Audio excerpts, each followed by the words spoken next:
हाँ जी, सभी को मेरा नमस्कार। पिछली क्लास में हमने लूप स्टार्ट किए हैं और लूप में मैंने आपको बताया था कि हमारे पास पाइथन में दो टाइप के बेसिक लूप्स हैं, जिसमें पहला स्टेटमेंट हमारा वाइल स्टेटमेंट और सेकंड है हमारा फॉर स्टेटमेंट। ये दोनों स्टेटमेंट हमारे लूपिंग स्टेटमेंट हैं। और यहाँ आज की क्लास में ये डिस्कस करेंगे कि वाइल लूप को हम प्रैक्टिकली कैसे चेक कर सकते हैं, कैसे हम इसके कोड लिख सकते हैं। हालांकि मैंने आप लोगों को कोशिश किया था पिछली क्लास में थ्योरी में आपको एक्सप्लेन करने की कि वाइल लूप आप कैसे लिख सकते हैं, और आज हम उसी चीज़ को प्रैक्टिकली इम्प्लीमेंट करके देखेंगे। कुछ एक दो कोड हम लिख कर देखेंगे, एक दो प्रोग्राम हम लिख के और समझ के देखेंगे कि वाइल लूप में अगर हमारे को कोई काम करना हो तो वो कैसे कर सकते हैं। तो इसके लिए जब मुझे स्क्रिप्ट मोड पर काम करना है तो स्क्रिप्ट मोड के लिए आप जानते हैं अपने को क्या करना है, आइडल में है। इसके बाद हमारे को स्क्रिप्ट मोड पर फाइल ओपन करनी है। चलिए तो स्टार्ट करते हैं। सपोज़ करो वही कल वाला ही कोड एक बार हम डिटेल में समझते हैं कि मुझे अगर 1 से लेकर 10 तक नंबर प्रिंट कराना है यूजिंग वाइल लूप, तो उसको प्रैक्टिकली इम्प्लीमेंट करना हो तो कैसे करेंगे। देखो, मैंने आपको क्या बताया था कि कोई एक नंबर है, उस नंबर को आप पहले कोई एक वेरिएबल है उसको आप 1 से इनिशलाइज कराओगे। नंबर कितने हैं हमारे, 10 तक प्रिंट कराने हैं। स्टार्टिंग कहाँ से करनी है, 1 से। तो n मैंने एक वेरिएबल ले लिया, n इक्वल टू 1। तो इसका मीनिंग क्या हो गया, इसका मीनिंग ये हो गया कि मैंने n को 1 से इनिशलाइज करा दिया। तो यहाँ कोड लिख दिया, यहाँ पर कमेंट लिख देते हैं, है ना। तो ये क्या हो गया, स्टार्ट हो गया, यहाँ से स्टार्ट हो गया। कौन स्टार्ट हुआ, अब हम काउंट कर रहे हैं, ठीक है। अब इस वेरिएबल को मैं अगर n की बजाय मैं कह देता हूँ ये c वेरिएबल है, c मतलब काउंटर, ठीक है। अपन ने काउंटर से बना लिया, तो मैंने काउंटर स्टार्ट कर लिया, मेरे लूप का काउंटर स्टार्ट कर लिया। तो यहाँ मैं क्या लिख सकता हूँ कमेंट में, काउंटर स्टार्ट,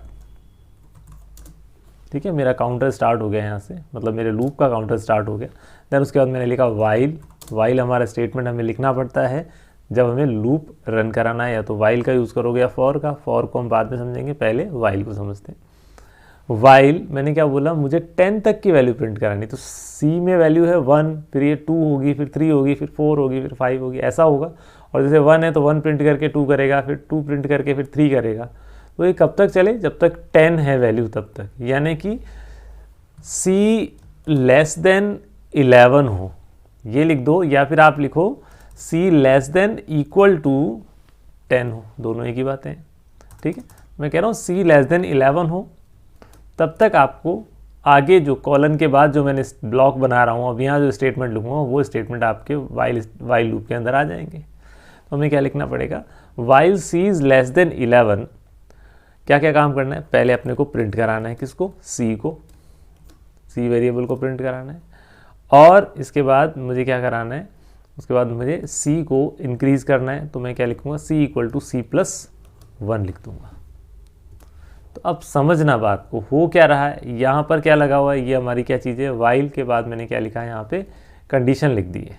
क्या लिख दी है, कंडीशन। तो हम लिख देते हैं यहाँ पर लूप कंडीशन या कंट्रोल कंडीशन, ठीक है। कंडीशन यहाँ हमने लिख दिया। और ये जो काम, ये तो सिंपल हमारा आउटपुट प्रिंट कर रहा है, इसमें तो कोई हमें लिखने की ज़रूरत नहीं, समझने की ज़रूरत नहीं है, पता है तो हो क्या रहा है।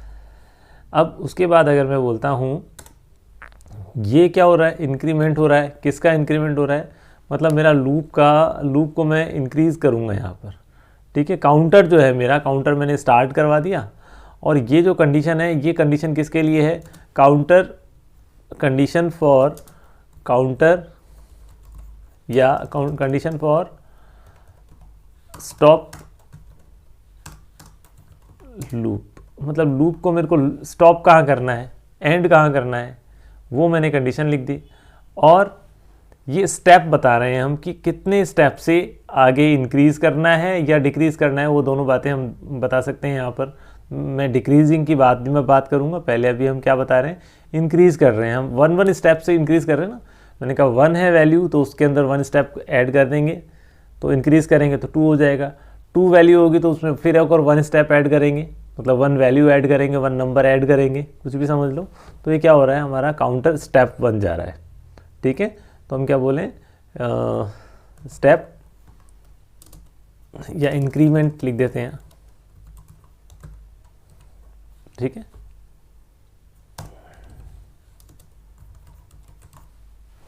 अब समझना बात को, ये 3 स्टेटमेंट बहुत इंपॉर्टेंट है। पहला स्टेटमेंट क्या, हमने काउंटर जो स्टार्ट किया, और सेकंड स्टेटमेंट ये जो हमारी कंडीशन है, और थर्ड स्टेटमेंट ये जो है हमारा जो इंक्रीमेंट होगा या डिक्रीमेंट होगा, मतलब स्टेप काउंटर होगा, स्टेप होगा काउंटर का। तो अब वो स्टेप हमारा क्या हो सकता है, इंक्रीमेंट के फॉर्म में भी हो सकता है और डिक्रीमेंट के फॉर्म में भी हो सकता है। तो इसलिए इसको यहाँ पर स्टेप भी लिख सकते हैं, ठीक है। हम ये चीज़ बता सकते हैं कि ये स्टेप काउंटर है ना, क्योंकि मैं इंक्रीज़ कर रहा हूँ तो इसको हमने इंक्रीमेंट लिखा, बाकी ये है क्या, स्टेप काउंटर है हमारा। अब मैं इस कोड को अगर रन करता हूँ तो रन करने के लिए मुझे सेव करना पड़ेगा, ये सब लोग सब जानते हैं। यहाँ से मैं एक नया फोल्डर और क्रिएट कर लेता हूँ, क्योंकि मुझे यहाँ लूप में प्रोग्राम बनाने थोड़े से। तो लूप के प्रोग्राम में पहला हमारा होगा वाइल काउंट काउंट कर रहे हैं अपन, इसके अंदर काउंटिंग रन कर रहे हैं। तो देखो कोड क्या हो रहा है कि 1 से स्टार्ट होगा, लेस देन 11 तक चलेगा। देखो क्या होगा, देखो c की वैल्यू 1 है तो 1 लेस देन 11, 1 लेस देन 11 का मतलब क्या होगा, कंडीशन हो गई ट्रू। कंडीशन ट्रू हो गई तो अंदर आके c को प्रिंट करेगा, मतलब किसको प्रिंट करेगा, 1 को प्रिंट करेगा। ये स्टेटमेंट लिखने का मीनिंग क्या है, इसका मीनिंग होता है 1 + 1 क्यों लिखा है यहाँ पर, c की वैल्यू 1 है इसलिए, तो 1 + 1 = 2, और वो 2 किस में असाइन हो जाएगा, हमारे लेफ्ट हैंड साइड में जो c है उसके पास, उस पर असाइन हो जाएगा, ठीक है। तो अब की बार वैल्यू 2 हो जाएगी, 2 लेस देन 11, फिर कंडीशन ट्रू हो गई। तो ये काम वाइल में तब तक चलता रहेगा, ये दोनों स्टेटमेंट तब तक चलते रहेंगे जब तक ये कंडीशन हमारी ट्रू है। जैसे ये कंडीशन फॉल्स हुई, कंट्रोल आपका लूप ब्रेक हो जाएगा। ये लूप ब्रेक होते ही कंट्रोल नेक्स्ट स्टेटमेंट पे आएगा, नेक्स्ट कुछ स्टेटमेंट लिखा हुआ नहीं तो हमारा प्रोग्राम से हम एग्जिट हो जाएंगे। यहाँ एक बार रन करके देखते हैं इसको, देखो सिंपल सी बात है, 1 2 3 4 5 6 7 8 9 10, ये चीज़ हमारा प्रिंट हो गया। क्लियर है सबको। तो अब एक चीज़ यहाँ मैं आप लोगों को कुछ बताना चाहूँगा। अभी आपको मैंने असाइनमेंट ऑपरेटर बताया था, ऑगमेंटेड असाइनमेंट ऑपरेटर बताया था, तो वहाँ हमने यही देखा था c = c+1 अगर लिखा हुआ है तो मैं इस स्टेटमेंट को ऐसा लिख सकता हूँ, c + = 1, ठीक है। तो ये याद रखना कि हम जब इंक्रीमेंट कर रहे हैं तो c + = 1 लिख सकते हैं, डिक्रीमेंट कर रहे हैं c - = 1 लिख सकते हैं। मतलब 1 से अगर इंक्रीमेंट कर रहे हैं तो 1 का यूज़ करोगे, 10 से इंक्रीमेंट करोगे तो 10 लिखोगे, ठीक है।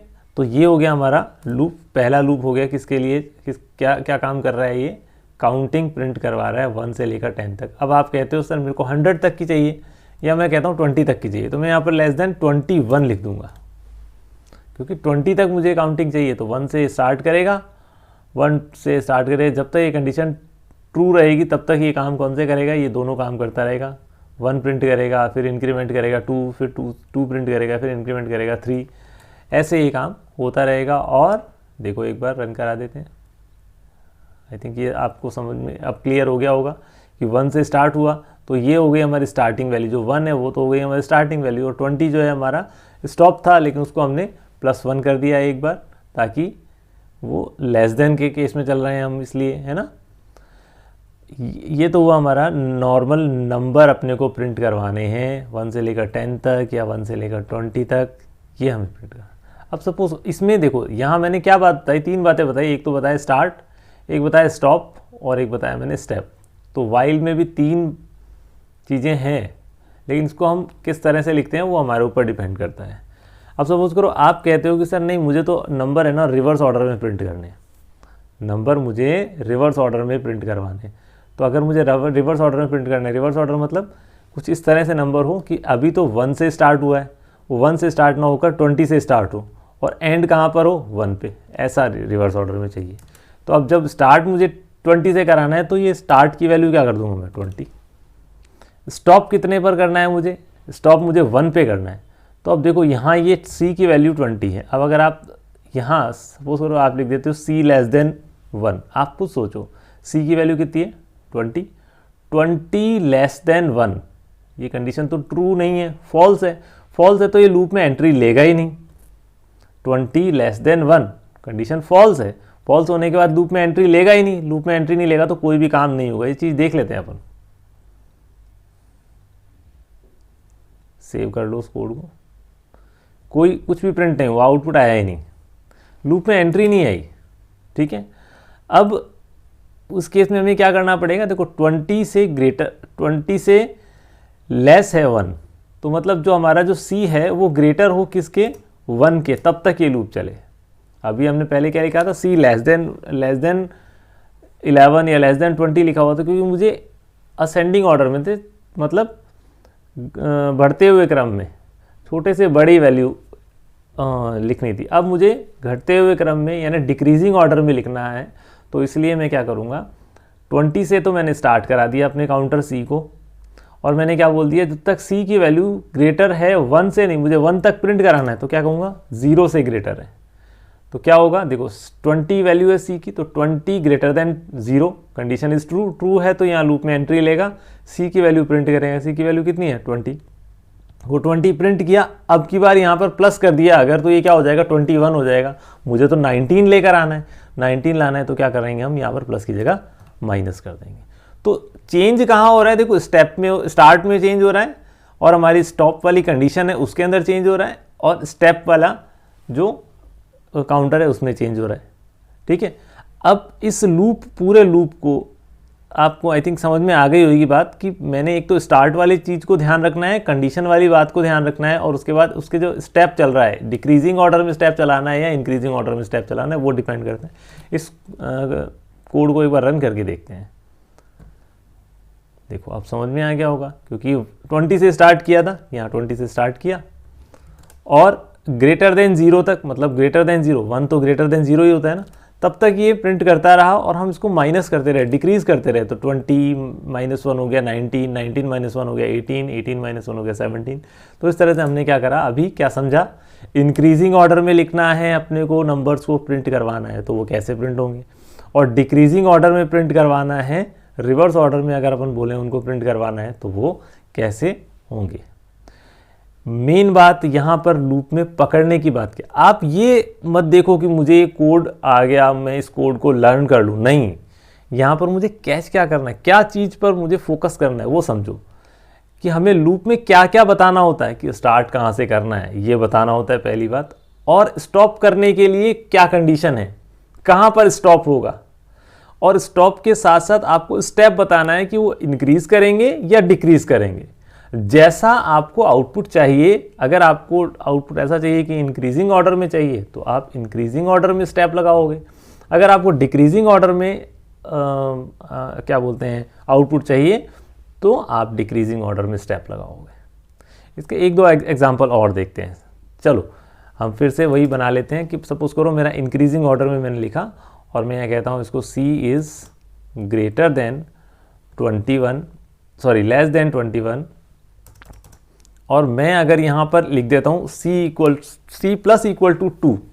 अब समझना बात को, क्या होगा, 1 से स्टार्ट करेगा, 1 से स्टार्ट करेगा, और मैंने क्या कहा, लेस देन 21 तक चलाना है, और उसके बाद पहले तो क्या प्रिंट करेगा, 1 करेगा प्रिंट, क्योंकि 1 है इसकी value, 1 less than 21, condition true होगी, अंदर आएगा, और क्या कर देगा, 1 को प्रिंट कर देगा, मतलब C को प्रिंट कर देगा। C प्लस इक्वल टू 2 लिख दिया इस बार, तो 1 प्लस 2 इक्वल टू 3, तो C की वैल्यू क्या बन गई, 3 बन गई। अब यहाँ आया, वापस से कंडीशन चेक करा, 3 less than 21, yes 3 is less than 21, तो 3 लेस देन 21 है तो ट्रू हो जाएगा, इसलिए लूप में वापस एंट्री लेगा।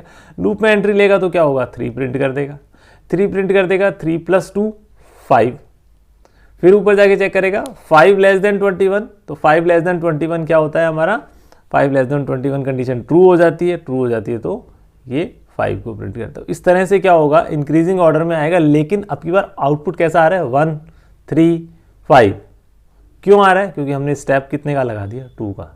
देखो इस चीज़ को रन करके देखते हैं, सेव कर लेते हैं। देखो मैंने आपको बोला था 1 3 5, देन 5 प्लस 2 7, 7 प्लस 2 9, 9 प्लस 2 11, फिर प्लस 2 13, ऐसा ये इंक्रीजिंग ऑर्डर में प्लस 2 में आपको पता है। अब इसमें अगर आप इन नंबर पे थोड़ा ऑब्जर्व करोगे तो ध्यान से देखोगे तो आपको क्या मिल रहा है, यहाँ पर ये सारे हमारे ऑड नंबर मिल रहे हैं, ऑड नंबर मिल रहे हैं ना, 3 5 7 9 11 13 15 12 17। क्यों मिल रहे हैं ऑड नंबर, क्योंकि हमने इसको 1 से स्टार्ट कर दिया। अब सपोज करो मैं इसको ही 1 की बजाय 2 से स्टार्ट करता, अब देखो एक लॉजिक नया जनरेट हो जाएगा। अगर आप 1 से स्टार्ट करके +2 करवाओगे तो हम जानते हैं ऑड नंबर आएंगे, लेकिन आप 2 से स्टार्ट करके और +2 करवाओगे तो सिंपल सी बात है भाई, आएगा क्या, इस बार आएगा इवन नंबर, क्योंकि 2 + 2 4, 4 + 2 6, 6 + 2 8 आ गया, ये आ गया हमारे इवन नंबर। और अगर इसको दूसरे तरीके से देखें तो भी क्या हो गया, 2 का टेबल आ गया हमारे पास। तो अभी तो सिंपल सी कहानी है। अभी तक हमने क्या समझा कि अगर मुझे 1 से लेकर 10 प्रिंट कराना हो तो कैसा लूप रहेगा। लूप में देखो आप, मैं कहाँ चेंज कर रहा हूँ, वाइल में कोई चेंज नहीं कर रहा, प्रिंट में कोई चेंज नहीं कर रहा, ये जो मेरे वेरिएबल हैं इनके अंदर कहीं कुछ चेंज नहीं कर रहा, मैं सिर्फ इन वैल्यूज से खेल रहा हूँ। और वैल्यूज से खेलने का मतलब क्या है कि अपने लॉजिक को बिल्ड कर रहा हूँ, कि मैं जैसा मेरा लॉजिक है ना उसके अकॉर्डिंग उसमें वैल्यू पुट कर रहा हूँ, बाकी सेम स्ट्रक्चर है ऑलमोस्ट। मैं आपको यही बात पकड़ने के लिए बोल रहा हूँ कि आप इसी चीज़ को ध्यान में रखेंगे क्या, कि मुझे लूप को स्टार्ट कहाँ से करना है, लूप को स्टॉप करने की कंडीशन क्या होनी चाहिए, और उसको आपको स्टेप कैसे रखना है। एक बात मैं आपको और यहाँ पर बता दूँ कि जो ये आप कंडीशन लिखते हो ना, स्टॉप करने की कंडीशन, ये स्टॉप करने की कंडीशन ऐसी होनी चाहिए जो कम से कम एक बार फॉल्स ज़रूर हो। अगर वो फॉल्स नहीं होगी तो मैंने पहले भी बताया था, अगर वो फॉल्स नहीं होगी तो वो लूप क्या है, इनफाइनाइट टाइम रन करता रहेगा, तो वो इनफाइनाइट लूप हो जाएगा। ठीक है, तो ऐसा अपने को लूप रन करना ही नहीं है। अब इनफाइनाइट लूप वाइल में भी चल जाता है और फॉर में भी चल जाता है, लेकिन वो कैसे चलता है उसका एग्जाम्पल चलो अगर अपन देखें। सपोज करो मैं यहाँ स्टेप लिखता ही नहीं हूँ, मैं ये स्टेप वाला स्टेप काउंटर में लिखूंगा ही नहीं। देखो अब मैंने रन कराया इसको, अब 2 2 2 2 2 2 प्रिंट होता चला जाएगा। ठीक है, अब मुझे यहाँ पर ये अपना प्रोसेस किल ही करना पड़ेगा, ये बंद नहीं होगा। ओके, तो इसका मीनिंग क्या हुआ कि ये क्या था, हमारा इनफाइनाइट टाइम लूप रन हो रहा था। तो अपने को ये भी ध्यान रखना है, स्टेप भी रन करने। अब आप कहोगे सर स्टेप पर डिपेंड करा ना, कंडीशन पे थोड़ी डिपेंड करा। अरे भाई, अगर आपने सपोज करो कंडीशन पर तो डिपेंड कर, साथ में स्टेप पर भी डिपेंड करा ना। स्टेप आपको उस कंडीशन की तरफ लेकर जा रहा है।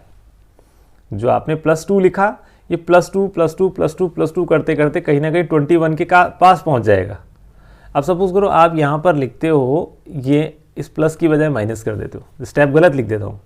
पहले तो मैंने स्टेप लिखा ही नहीं था, लेकिन इस बार मैं स्टेप गलत लिख देता हूँ। अब देखो, अब ये देखो, अब भी ये लूप माइनस में, नेगेटिव में चलती जा रही है वैल्यू। ये वैल्यू कहाँ, नेगेटिव में चलती जा रही है। ध्यान से अगर ऑब्जर्व करोगे तो क्या हो रहा है, 1568 मतलब 1568, फिर माइनस में आ गया, आगे -2 हो गया, फिर -2, फिर -2 -2 इस तरह से क्या होता जा रहा है, ये डिक्रीजिंग, मतलब हाँ डिक्रीज होता जा रहा है। मतलब आपके 21 की तरफ ना जाकर ये नेगेटिव वैल्यू में इंक्रीज करता चला जा रहा है। तो ये भी हमारा एक तरह से क्या हो गया, ये लॉजिकल एरर हो गई। मतलब आपने इनफाइनाइट लूप रन करवा दिए हैं यहाँ पे। तो अपने को ये हमेशा ध्यान रखना है कि लूप में आप जो स्टेप लिखोगे वो भी स्टेप किस तरफ ले जाए, आपको कंडीशन की तरफ ले जाए। और वो कंडीशन आप हमेशा ऐसी लिखो कि वो कंडीशन कहीं ना कहीं फॉल्स ज़रूर हो। हालांकि हम कभी कभार इनफाइनाइट लूप का यूज़ करते हैं, वो भी यूज़ करते हैं, वो डिपेंड करता है अपने लॉजिक पर। उसके ऊपर हमने नहीं जाएंगे, अभी डिटेल में इतना नहीं जाऊँगा, कन्फ्यूज़ हो जाओगे अदरवाइज़ आप। तो सिंपल अपने को ये ध्यान रखना है, स्टार्ट कितने से करना है, स्टॉप की कंडीशन क्या रखनी है, और जो स्टेप है हमारे को वो स्टेप इस तरह का होना चाहिए कि वो हमारे को स्टॉप कंडीशन की तरफ लेकर चला जाए। और एक बार जाके वो स्टॉप कंडीशन ज़रूर फॉल्स हो, है ना, वो कंडीशन फॉल्स हो, तभी हम लूप से बाहर आ सके। अभी हमने अभी तक के में क्या देखा, 1 से लेकर 10 तक प्रिंट कराना है, वो कैसे करा दिया। अगर ऑड नंबर 1 से 20 तक के अपने को ऑड नंबर चाहिए तो वो कैसे प्रिंट कराना है वो देख लिया। और अगर मैंने 1 से लेकर मतलब 2 से लेकर और 20 तक के 21 से लेस तक जितने भी हमारे कौन से नंबर है, इवन नंबर, वो प्रिंट कराने हैं तो कैसे कराना है, ये चीज़ हम समझ चुके हैं। तो मैंने आपको बोला कि ये 2 का टेबल भी बन गया, इसको एक बार रन कर देते हैं। 2 का टेबल भी बन रहा है, एक तरह से 2 के टेबल की वैल्यू भी आ रही है यहाँ पर। ये जो वैल्यू आ रही है वो अपने को एडिटिव मेथड से आ रहा है, मतलब ऐड होकर आ रहा है ना। अगर मुझे मल्टीप्लाई करके यहाँ पर टेबल बनाना हो भाई मल्टीप्लाई करके टेबल बनाना हो तो कैसे बनेगा? मल्टीप्लाई करके मतलब देखो, नॉर्मली आप थोड़ा सा ध्यान रखो, मैथ्स में हम टेबल जब बनाते हैं तो एडिटिव मेथड से नहीं बनाते, किसी भी टेबल को बनाते आप मल्टीप्लाई करते हो। कैसे कैसे मल्टीप्लाई करते हो? जिस भी नंबर का टेबल बनाना है उसको 1 से मल्टीप्लाई करते हो, फिर 2 से मल्टीप्लाई करते हो, फिर 3 से, फिर 4 से, फिर 5 से, फिर 6 से। मतलब क्या हुआ, वो आपका जो मल्टीप्लिकेशन का जो वैल्यू थी वो 1 से स्टार्ट होकर कहाँ तक चल रही है? 10 तक चल रही है। मतलब वहाँ आपका एक काउंटर चल रहा है 1 से लेकर 10 तक। समझना मेरी बात, दो बातें हो रही हैं, एक तो नंबर है और उस नंबर को आप 1 से, 2 से, 3 से, 4 से, 5 से, नंबर तो फिक्स है, लेकिन आप ये जो काउंटर है ना मल्टीप्लिकेशन वाला, वो वैल्यू आपकी हर बार इंक्रीज हो रही है, वो भी किससे? +1 से। तो एक तरह का लॉजिक क्या बन रहा है कि जिस नंबर को का टेबल आपको चाहिए उस नंबर को आप 1 से लेकर 10 तक मल्टीप्लाई करा रहे हो और उसको प्रिंट कराते जा रहे हो। तो एक बार ये चीज़ चेक करते हैं यहाँ पर, ठीक है। तो इस केस में क्या होगा, हमारे पास काउंटर किसका चल रहा है? जिससे हम मल्टीप्लाई करा रहे हैं उसका काउंटर चल रहा है, ना कि नंबर का। तो सपोज करो मैंने बोल दिया नंबर तो मेरा हो गया 2 का टेबल प्रिंट कराना है अपने को, लेकिन मल्टीप्लिकेशन के हिसाब से। और मैंने कहा काउंटर एक मैं चला रहा हूँ, काउंटर इक्वल टू 1, क्योंकि इसको मैं 1 से लेकर 10 तक चलाऊँगा। और मैं क्या लिखूँगा? वाइल काउंटर लेस देन 11, क्योंकि मुझे 10 तक ही चलाना है, 1 से लेकर 10 तक। ठीक है, कंडीशन तो अपन ने लिख दी। अब मैं क्या करूँ? अब मैं करता हूँ टेबल के लिए एक वेरिएबल लेता हूँ t, ठीक है। और मैं लिखता हूँ t इक्वल टू, हर बार क्या करे, n मल्टीप्लाई काउंटर कर दे। n की वैल्यू कितनी है? 2 है। अभी स्टार्टिंग में n की वैल्यू 2 है, काउंटर की वैल्यू कितनी है? 1। तो 2 मल्टीप्लाई 1, 2 आ जाएगा, वो t के अंदर सेव हो जाएगा। अब मैं क्या करूँगा? t को प्रिंट करा दूंगा।